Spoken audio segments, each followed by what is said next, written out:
So sitting on the top of the package, we have links on a square, some tools, and the user manual.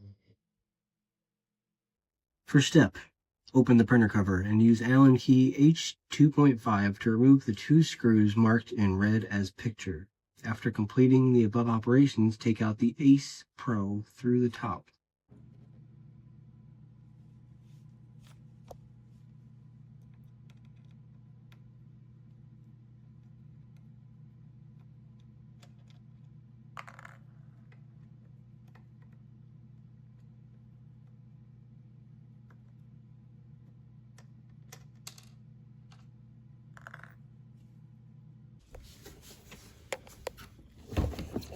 It's a little heavy.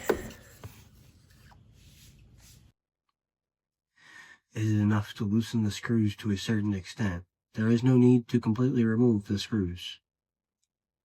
Number 2, take out the accessory box by sliding it out through the top.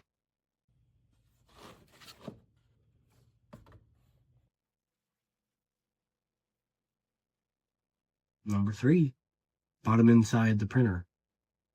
Is that the print bed? As shown by the arrows, use Allen key H2.5 to remove the 4 screws marked in red circles. It is enough to loosen the screws to a certain extent. There is no need to completely remove the screws.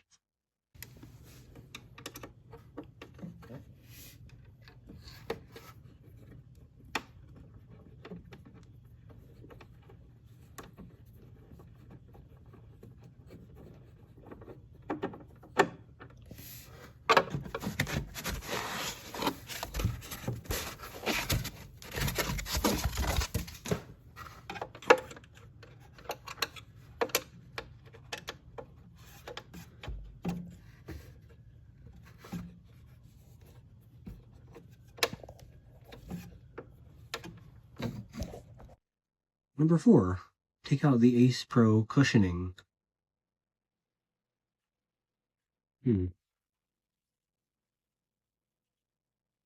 Unlock printhead. Top of the printer. Cut the zip tie securing the printhead. Remove the cardboard from the printhead. Remove the foam.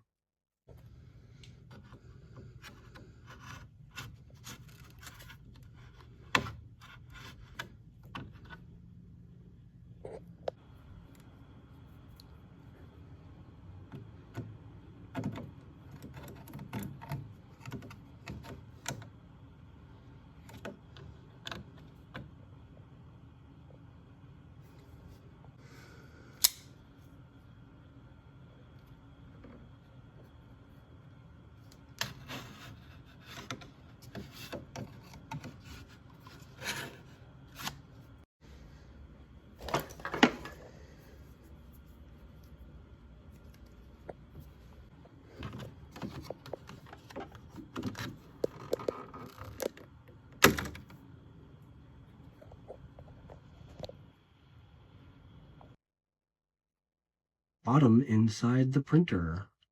As shown by the arrows, use Allen key H2.5 to remove the 3 screws marked in red circles.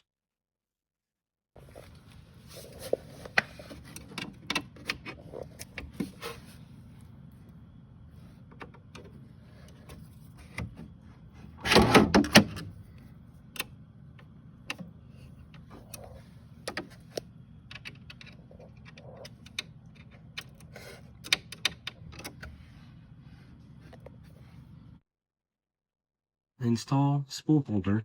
Skip this step if printing in multiple colors. Okay, so because I'm using the ACE, we're skipping this. We're going to install ACE Pro.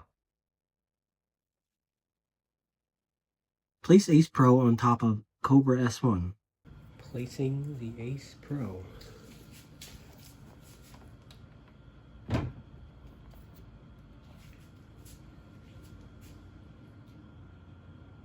Insert the 4-pin end of the signal cable into the printer and insert the 6-pin end into the hole in the left corner of the ACE Pro. Use the M2.5 25 screws to fix the filament hub module on the back of the printer and insert the cable into the port.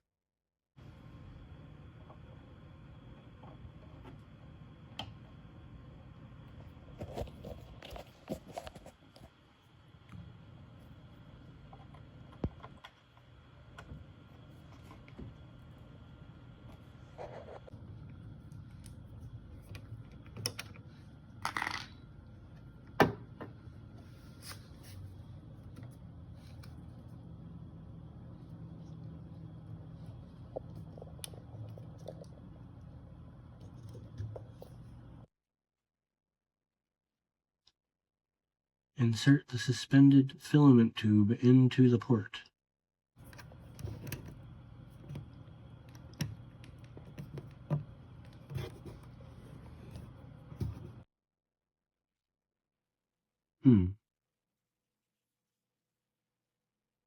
Insert all 4 Teflon tubes into the filament hub. Please enter the Teflon tube to the end, all the way to the base.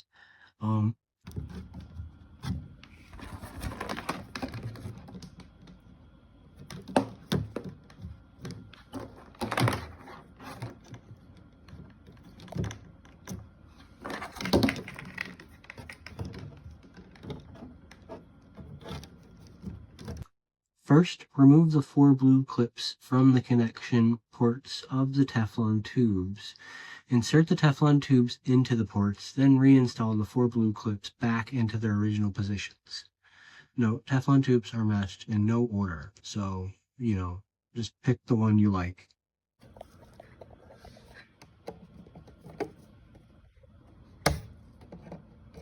These clips are definitely a problem. I want to say that these clips are definitely a problem. These clips should not have come already put on here. They're almost impossible to get off. So, yeah, really finagle.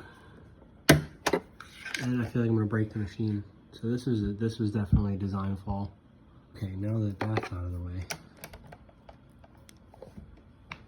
I think they also threw a design flaw in here by not mounting this to the top in any form. There's no mount.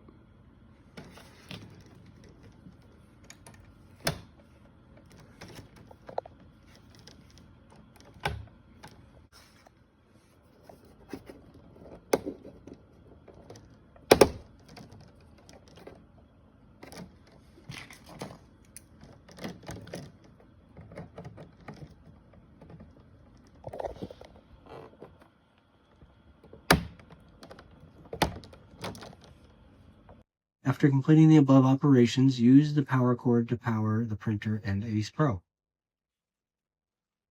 This is the part where, if you did it wrong, your house burns down. Install activated carbon. Shouldn't I just do that first?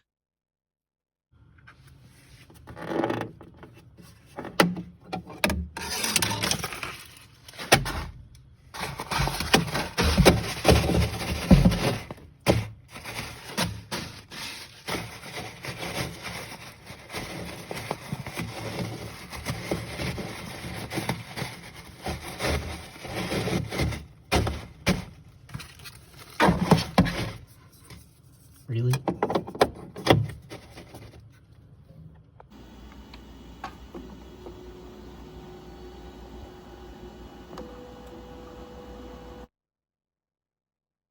Well, yeah, we'll do that whenever we feel like it. Power on guide. Seems to be just pictures of the menu, so I'll see that. Loading filament. Place at least 1 roll of filament in Ace Pro. Insert the filament into the filament inlet, and Ace Pro will automatically preload the filament after detecting it. Press the filament interface. Click to select the filament. Select the corresponding material and color. If you use ANYCUBIC RFID filament, the filament color and material will be automatically identified. After completing the above operations, click Extrude, wait for the nozzle to heat to the preset temperature, and the filament will be extruded from the nozzle. Oh, I hope so. If it doesn't, then it's not working right. Before inserting the filament into the filament inlet, make sure to straighten the end of the filament. That's a pretty important step, honestly. It is recommended to use plastic filament trays to achieve better printing smoothness. If you use paper trays, the tray may slip and produce debris due to friction. So cardboard, I think it means like cardboard filament spools. It is recommended to use it with an adapter ring. Please download the adapter ring from Maker Online. So I guess that's like a ring to keep the cardboard from fraying and getting in the machine. Select a model from the local or UDisc and start printing. I guess they have included some models. Looks like a print in place situation, maybe. I'll have to see that. Printer binding. Please connect the printer to the network first. Scan the QR code on the printer screen, QR code path. Download the ANYCUBIC app. Register and log into the ANYCUBIC account. Open ANYCUBIC app and scan the QR code on the printer screen to bind ANYCUBIC account. Software installation and binding.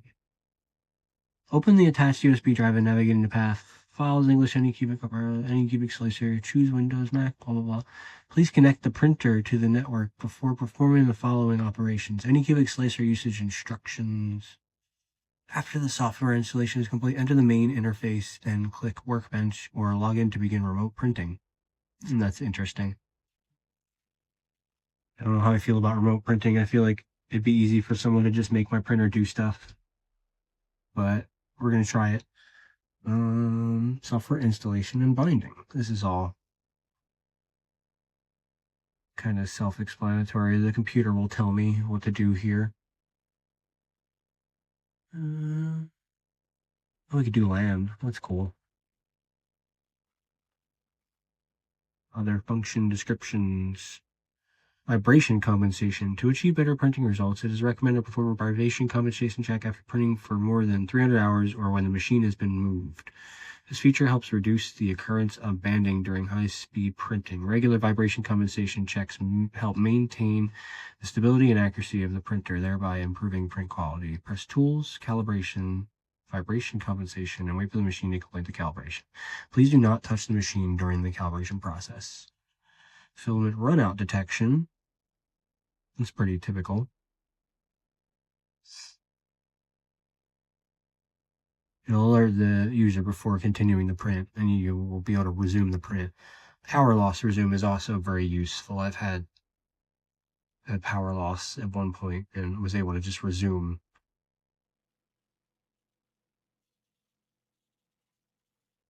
Leveling. Press Tools, Calibration, Auto Level. It has Auto Level. That's great. We need that. Wait for the machine to complete the leveling process. Please check whether the PEI magnetic springboard is installed before leveling. That's pretty important. This is my first time printing on PEI too. I'm used to glass beds, so this is going to be fun. Not reach inside of the printer during operation. Use high temperature resistant gloves when operating. This equipment is not suitable for use in locations where children are likely to be present. The fuse rating for the printer is 250 volts, 10 amps. Never replace the fuse with one of a higher amperage, otherwise it may cause fire. That's important.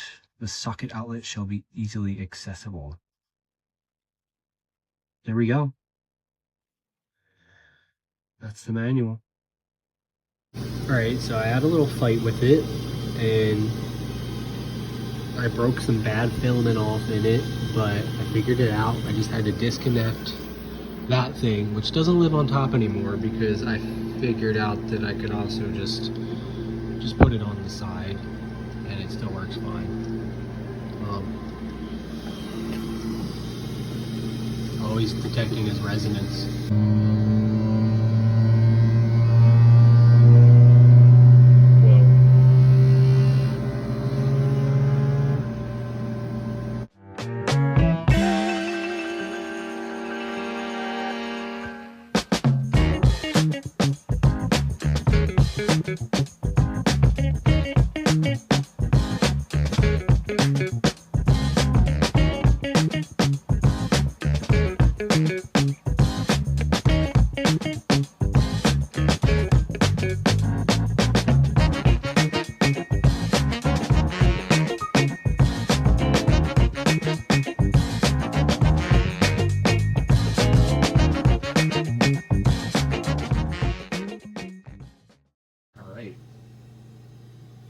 This is first print.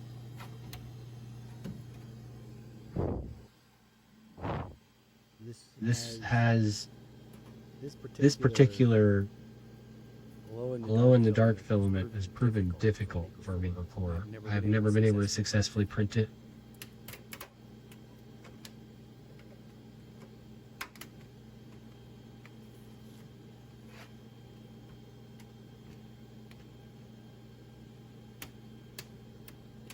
And it's my first time using a magnetic plate.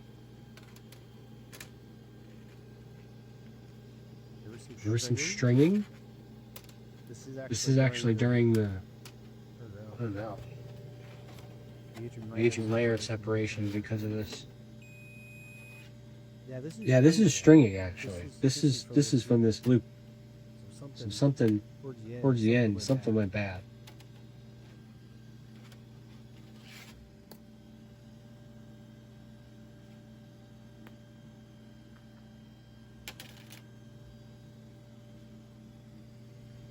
And you know, besides that, I'm really impressed.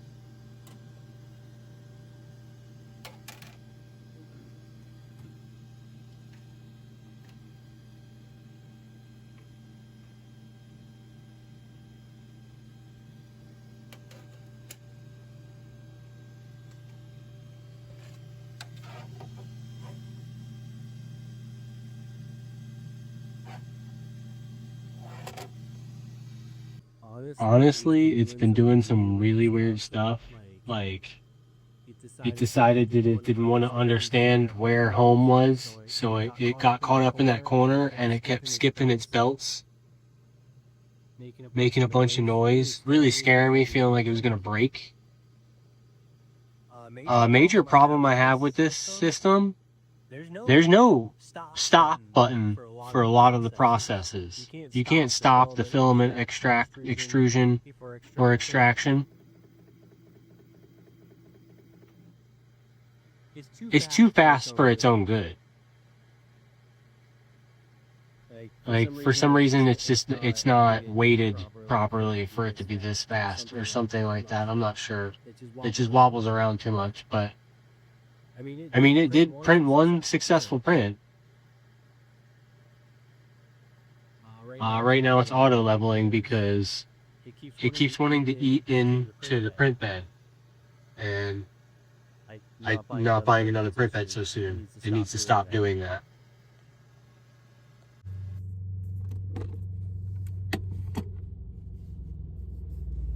So my thoughts so far, after just a single day of usage of the ANYCUBIC S1, I kind of love it. I'm going from an ANYCUBIC Kobra Plus, which is a much older printer, and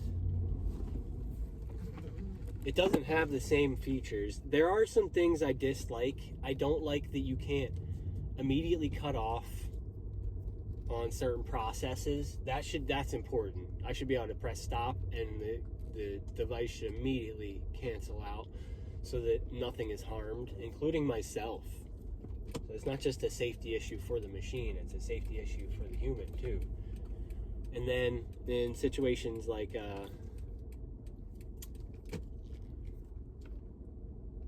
the Wi-Fi, I have concerns about security.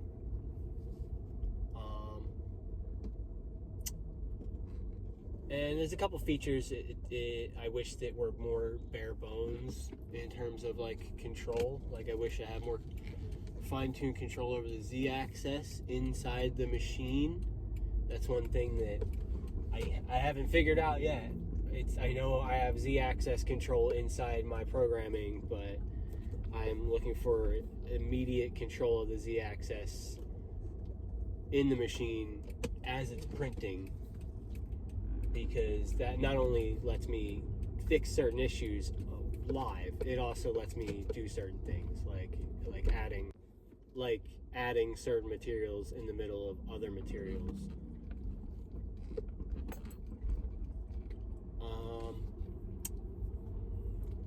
I have been testing really rambunctious and defiant filaments, and honestly, I'm pretty satisfied with its performance on that. There's a extrusion calibration that it will perform for each filament during printing, and I think that's pretty convenient and helpful in terms of like when you're working with a difficult filament, it helps to, after you dial in your temperatures, you can sort of get things going with that.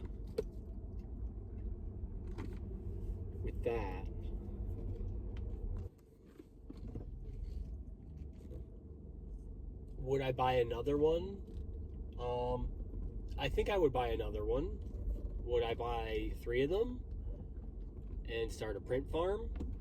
You know, I think that this machine is a viable print farm machine. I think this machine is a good working machine. I am going to test this machine thoroughly. I'm going to love it. I'm going to use it. I'm going to scream at it when it does weird stuff. And I'm gonna remember when it does weird stuff, and I'm gonna tell you about it.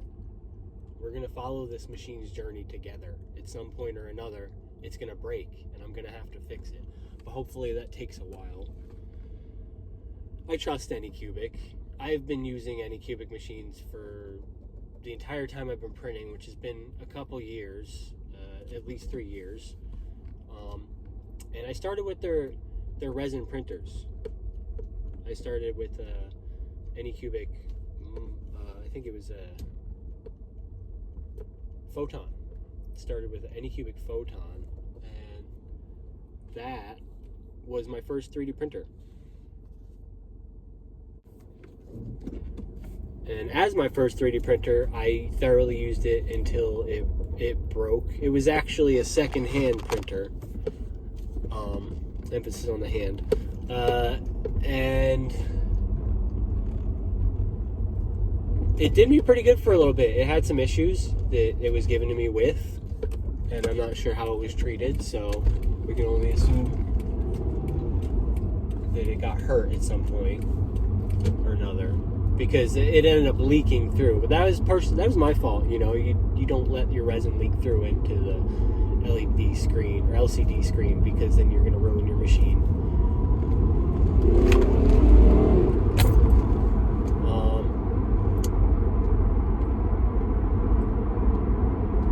But yeah, I appreciate ANYCUBIC for their machines. And after that, I bought a 10K. I think it's a Mono 4. I'm not sure exactly which one it was, but I bought their 10K resin printer, and then I picked up a Kobra Plus secondhand, and that itself has been great and been what I've been doing all my printing with for filament until just recently purchasing this. So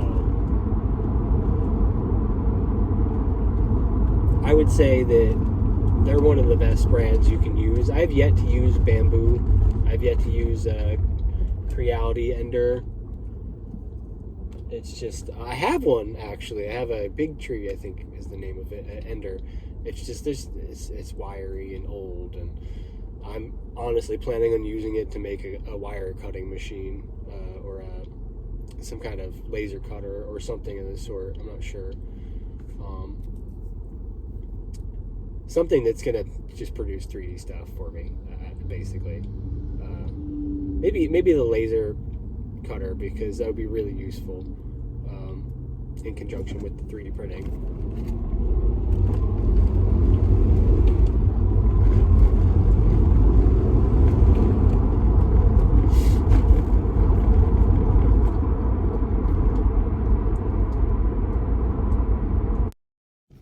I want to say thank you to everyone who watched this video, and thank you to my sponsors, Nobody and myself, and I guess my ex for all the spite or something like that. I don't know.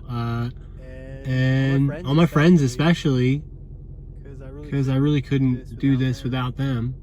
And hey, if you guys want to be my friend, let's go. Come on, let's do it. Have a great night.